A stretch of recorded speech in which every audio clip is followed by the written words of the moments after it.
Chers amis, bonjour. Nous allons aujourd'hui traduire, enfin poursuivre du moins la traduction du conte de Grimm, Les Deux Frères. Alors je résume en quelques mots ce que nous avions déjà vu lors de la leçon précédente, le début de l'histoire.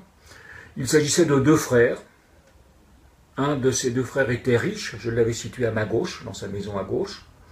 Le deuxième était pauvre, à ma droite. Et au centre, il y avait une forêt. Et le frère pauvre allait dans la forêt régulièrement pour chercher du bois, pour fabriquer des balais, puisque tel était son métier. Et là, il avait aperçu un oiseau en or qui a laissé tomber une plume en or. Et l'histoire s'était arrêtée là. Le frère donc avait aperçu ces plumes tomber sur le sol. Alors on reprend le récit aujourd'hui.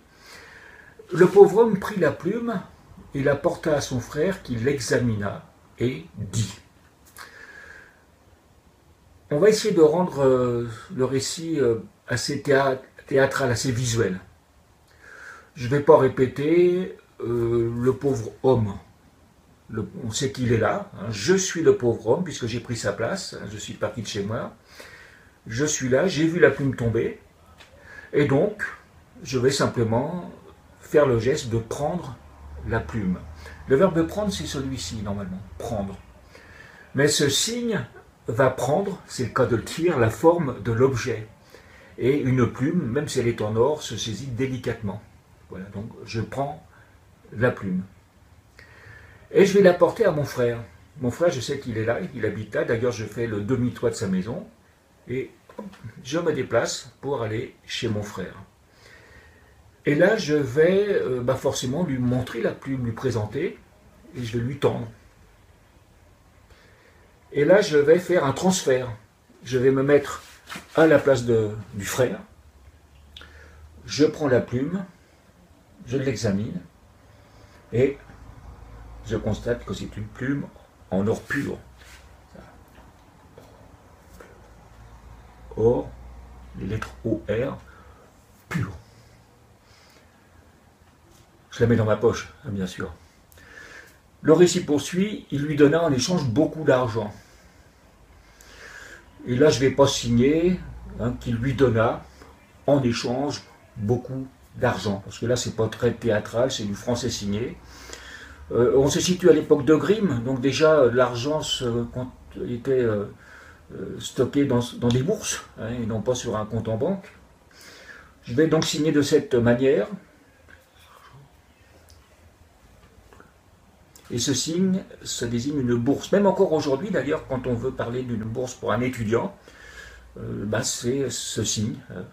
Et comme il s'agit de beaucoup d'argent, eh bien la bourse, elle va être grosse. Argent. Voilà, il lui donna beaucoup d'argent. Le lendemain, le pauvre homme monta en haut d'un bouleau et allait en couper quelques rameaux. Alors là, on passe à un autre chapitre, à une autre scène. Qu'est-ce que je vais faire? Bien, je vais faire ce signe. Je ne pense pas qu'il soit dans les dictionnaires d'ailleurs. Voilà, ça veut dire qu'on passe à un autre chapitre, un autre plan, une autre scène. Et le lendemain, on est au lendemain. Là encore, on va faire partir le pauvre homme de chez lui, on va resituer la forêt. On va dire, le lendemain, hop, il arrive là dans la forêt, et il grimpe, il monte en haut d'un bouleau. Objectif, c'était pour couper quelques rameaux, quelques branches. Alors branche, on va utiliser le mot bois, suivi d'un signe classificateur qui va désigner quelque chose de relativement mince, long, un peu tordu peut-être. Voilà, donc du bois, des branches coupées. Lorsque le même oiseau sortit des feuilles.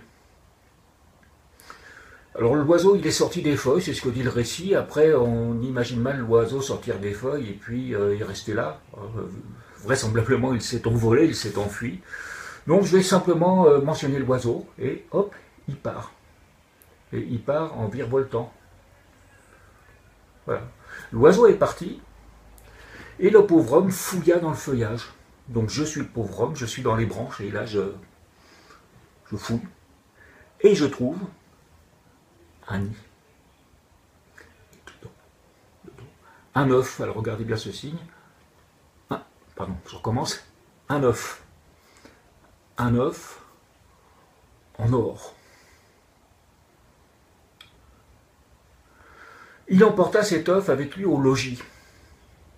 Alors on suppose que c'est son logis à lui, mais pour l'emporter, il faut qu'il descende de l'arbre aussi. Hein. Donc il trouve un œuf, on va montrer qu'il le prend, l'œuf. Alors là, c'est plus une plume, la plume il l'a prise comme ça, l'œuf il va peut-être le prendre comme ça. Voilà. Il prend l'œuf, il va descendre de l'arbre. Alors deux solutions, soit je le montre en train de descendre et repartir chez lui, ou alors il descend et il repart chez lui. C'est à vous de choisir. Plus tard, autre scène, autre chapitre. Il alla le montrer à son frère. On refait le demi-tour de son frère. Il est chez lui et il arrive chez son frère et il montre l'œuf. Et là, je ne vais pas utiliser non plus le verbe montrer. Je ne vais pas signer œuf montra. Quoique ce n'est pas une faute non plus de le faire. Mais je vais rendre ça un peu plus visuel. Je vais signer l'œuf.